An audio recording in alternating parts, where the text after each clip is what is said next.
প্রিয় কৃষক ভাই ও বোনেরা, ধান, টমেটো, কলা, শিম, ফুলকপি, বাঁধাকপি সহ অন্যান্য ফসলের ছত্রাকজনিত পচন নিয়ে চিন্তায় আছেন? ন্যাশনাল এগ্রি কেয়ার বাজারে নিয়ে এলো প্রতিরোধক, প্রতিশোধক ও ট্রান্সলেমিনার গুণসম্পন্ন সময়োপযোগী ছত্রাকনাশক টিপফ 28SC। টিপফের মূল উপাদান হল অ্যাজোক্সিস্ট্রোবিন 20% এবং সিপ্রোকোনাজল 8%। টিপফের বৈশিষ্ট্যসমূহ: টিপফ স্পর্শক, প্রবাহমান ও স্থানীয়ভাবে অনুপ্রবেশকারী একটি ছত্রাকনাশক। এটি প্রতিরোধক এবং প্রতিষেধক গুণসম্পন্ন। সর্বাধিক সংখ্যক ছত্রাকের স্পোর তৈরিতে বাধা দেয়। ফসলকে পুষ্ট এবং রং উজ্জ্বল করে।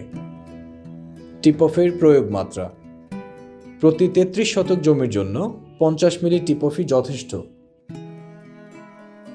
টিপফ ব্যবহার করুন, ছত্রাকজনিত পচন রোগ থেকে দূরে থাকুন। NSC ন্যাশনাল এগ্রি কেয়ার, এসো স্বপ্ন ফলাই।